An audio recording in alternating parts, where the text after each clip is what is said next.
this beautiful lady.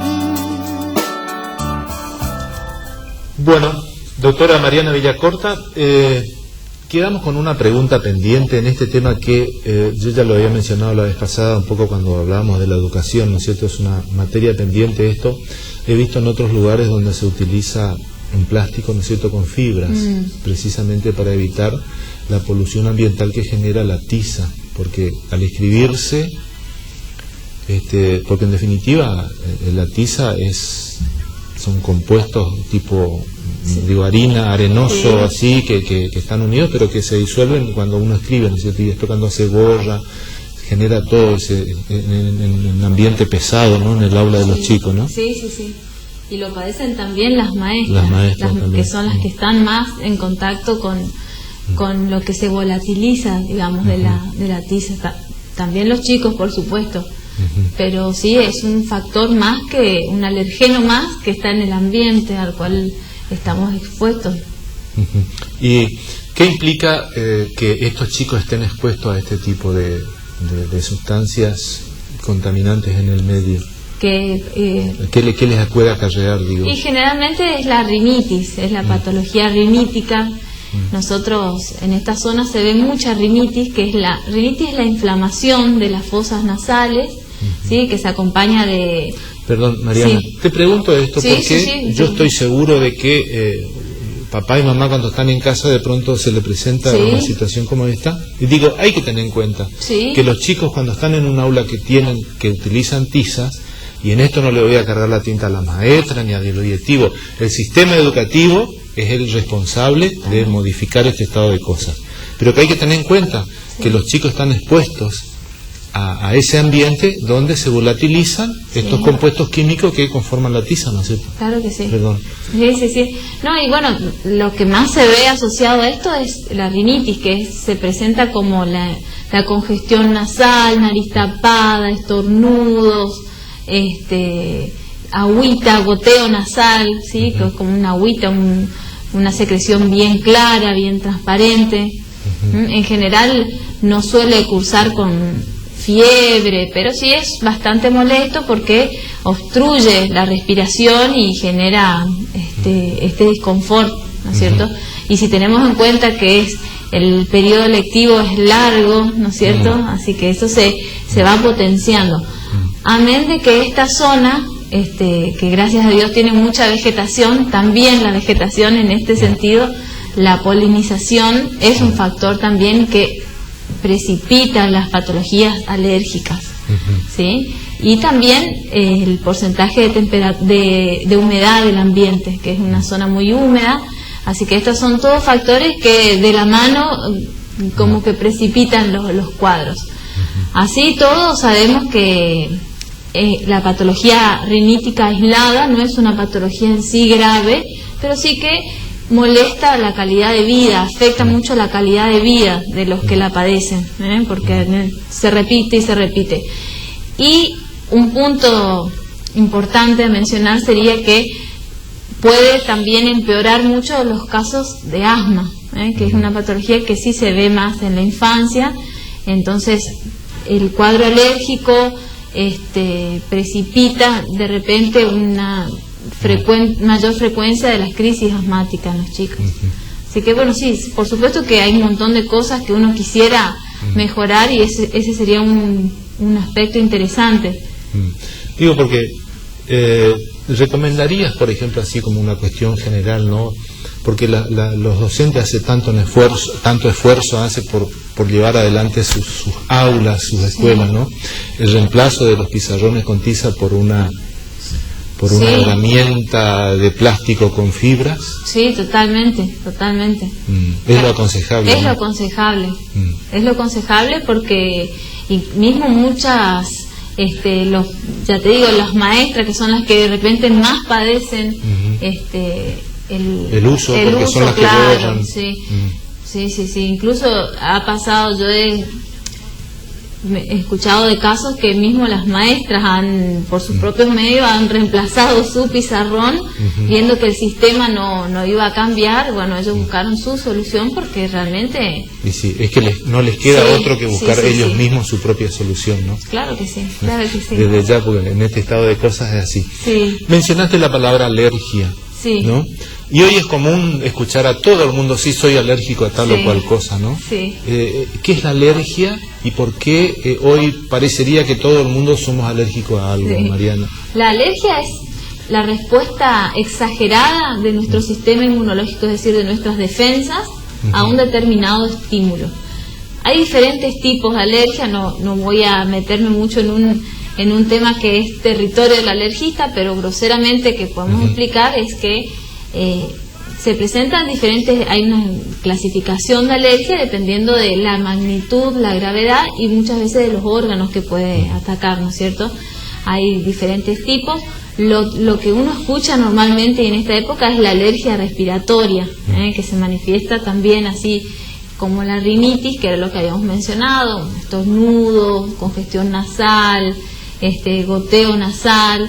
También se presenta con faringitis, a veces a repetición, es decir, dolor de garganta, sin fiebre, y cuadros de tos a repetición que pueden o no cursar con broncoespasmos. Todo esto son la típica patología alérgica respiratoria, que es lo que se ve mucho en esta zona, un poco por lo que te había mencionado, que es por la rica vegetación que tenemos, mucho polen, y es una zona muy húmeda. Entonces estos dos factores de repente precipitan estos cuadros más frecuentemente.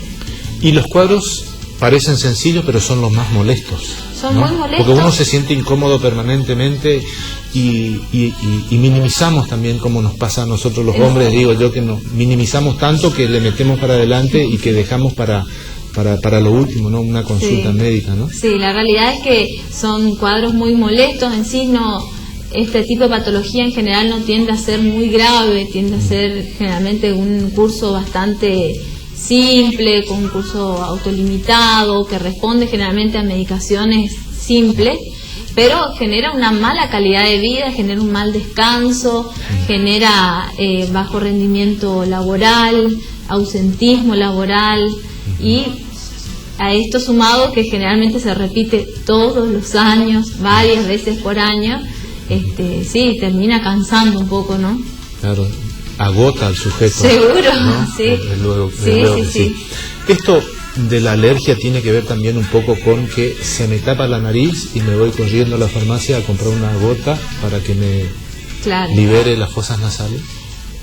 Lo ideal, hay muchas cosas que pueden generar esta sensación de nariz tapada, hay muchas cosas. Una de las cosas sí es la alergia, la rinitis. También hay otro tipo de patologías que es importante descartarlas. Caemos de vuelta en el mismo tema, que son zonas accesibles al diagnóstico y al examen, y no siempre es alergia. Hay veces que hay otras patologías que uno les puede dar. ¿Me estás diciendo que hay que ir al médico? Hay que consultar y hay que descartar otras cosas, ¿no es cierto? Porque así uno llega muchas veces tarde al diagnóstico, que es lo que no queremos, ¿no es cierto? Hay muchas cosas que pueden producir esa sensación de nariz tapada, patologías benignas, patologías malignas, entonces es importante que sí, hay que consultar al médico, ¿sí? La realidad es que sí, no es lo ideal acudir a la farmacia, si bien a veces uno lo hace porque a veces es un horario o una situación particular, pero si uno tiene la oportunidad, lo ideal es que el médico o algún profesional vea y se descarte, ¿no es cierto? ¿Y qué pensás de esto un poco, de que todos somos médicos y que sabemos lo que tenemos que tomar o ponernos cuando nos pasa algo? No, yo pienso que... Es una mala práctica, ¿no? En el fondo. No, yo por lo menos particularmente yo trato de manejarme enseñando. A veces a mis pacientes a mí me gusta enseñarles y que ellos sepan qué hacer, o con qué medicación empezar a tomar, o que ellos reconozcan cuáles son los síntomas, cuáles son los síntomas de mayor gravedad, las pautas de alarmas que uno le dice generalmente. A mí me gusta manejarme así porque la realidad es que, sobre todo en el ambiente de pediatría, no siempre uno puede acudir al médico inmediatamente. Entonces me gusta darle, pero enseñando a las mamás cómo manejarse ante una urgencia o ante una situación que uno dice, bueno, ahora por lo menos para salir del paso puedo tomar esto, que ellas sepan cómo manejarse, que sepan detectar los síntomas de mayor o menor gravedad. A mí me parece que eso es importante. Bueno, hasta ahora estuvimos hablando de agentes externos. Sí. No quiero dejar pasar la oportunidad también para hablar de aquellos agentes externos o aquel agente interno que daña la salud psíquica del sujeto, que es el burnout, cabeza quemada, o el estrés, sí, ¿no? En este mundo tan tormentoso, por así decirlo, que a veces tal vez no lo es tan así, pero que nosotros tenemos esa moledora de carne que se llama conciencia, que estamos permanentemente incursionando en cuanto tema se nos ocurre, ¿no? ¿De qué manera influye eso en por ejemplo, en esa disfunción de la voz, como decía vos? Muchísimo. Permitime contarte que el síndrome del burnout es el ejemplo típico, es el del médico residente. Ese es el ejemplo típico de esa patología, porque es una sobrecarga laboral, de estrés, de responsabilidad, y generalmente se acompaña de mal descanso o los horarios de alimentación alterados. Así que es un ejemplo típico que los pasamos todos. Sí, me imagino. Pero sí, el estrés y genera patología. Esto está descrito, esto está comprobado. Genera lo que se llaman patologías psicosomáticas, es cuando el estrés o la mala situación emocional afecta al organismo, el organismo responde y hay patologías descritas. Y la disfonía es un síntoma, ¿sí? La laringe es un órgano de emociones. De hecho, cuando uno tiene ganas de llorar, siente primeramente el nudo en la garganta, ¿no? Así es. Así que es un órgano de emociones. Se ve frecuentemente las pérdidas de voz por estrés, por nervios. Así que sí, claro que sí. Como en todo el organismo. Como en todo el organismo. Porque se habla siempre de somatizar aquellas crisis emocionales. Totalmente. En las cuales, sobre todo cuando no se tiene ese colchón emocional para no dejarse llevar por esa situación crítica, y bueno, en algún lado el cuerpo consume eso, ¿no? Sí, sí, sí. Entonces el tema de la voz sí, es una realidad, ¿no? Y muchísimo. Hay un sinfín de patologías, Jorge, que se presentan a nivel psicosomático, patologías endocrinológicas, patologías, ya te digo, en todos los órganos. Todos los órganos pueden repercutir.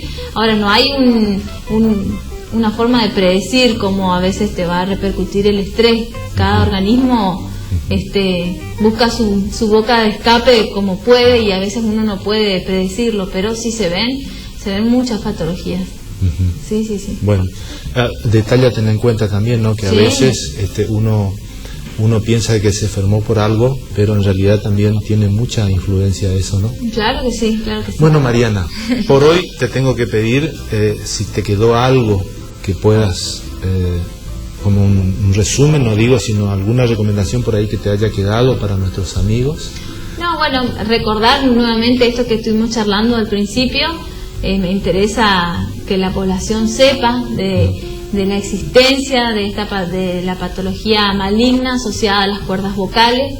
Me gustaría que sepan que el diagnóstico es muy simple, que es en el consultorio, que no es doloroso y que es una patología que diagnosticada a tiempo uno puede ofrecer muchas opciones terapéuticas y que con altas chances de curarse, y que eso no es poca cosa, ¿eh?